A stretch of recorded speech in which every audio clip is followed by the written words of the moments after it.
Hi, ഇന്ന് നമ്മൾ നോക്കാൻ പോകുന്നത് ഈ പോപ്പ് എഫക്റ്റ് എങ്ങനെയാണ് ചെയ്യുന്നത് നോക്കാം.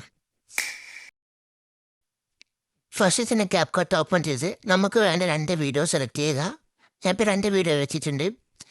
ഇനി രണ്ടാമത്തെ വീഡിയോൻ്റെ ഫസ്റ്റ് ഭാഗം സെലക്ട് ചെയ്ത് നമുക്ക് ഫ്രീസ് എന്ന ഓപ്ഷൻ വയ്ക്കാം.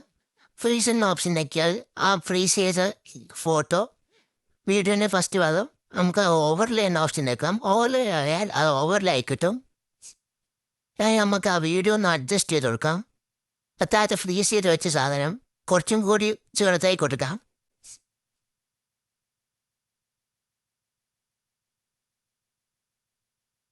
ഇനി ഇവിടെ ബാക്ക്ഗ്രൗണ്ട് പോക്കണം. അതിന് റിമൂവ് BG എന്നൊരു ഓപ്ഷൻ ഉണ്ട്. അതിൽ ഓട്ടോ റിമൂവ് എനിക്ക് കൊടുത്താൽ നമ്മുടെ ബാക്ക്ഗ്രൗണ്ട് റിമൂവ് ആയി കിട്ടും.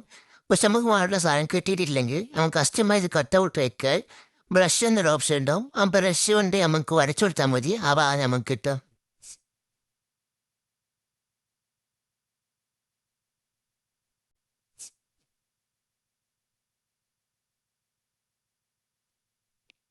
ഇപ്പം എനിക്ക് വേണ്ട ഭാഗം കിട്ടിയിട്ടുണ്ട്.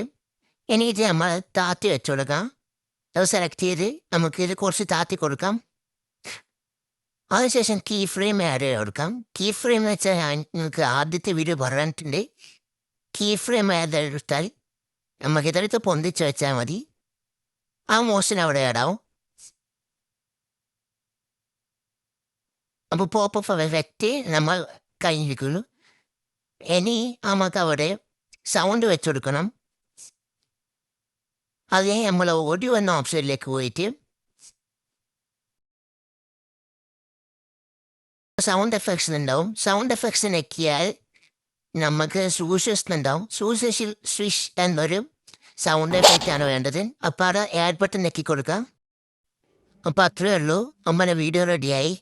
ഇനിയും ഇങ്ങനത്തെ വീഡിയോസ് വേണമെങ്കിൽ എന്നെ ഫോളോ ചെയ്യുക, സബ്സ്ക്രൈബ് ചെയ്യുക, എന്നെ സപ്പോർട്ട് ചെയ്യുക. ഇനിയും ഇങ്ങനത്തെ വീഡിയോസ് ഞാൻ ഇടുന്നതായിരിക്കും.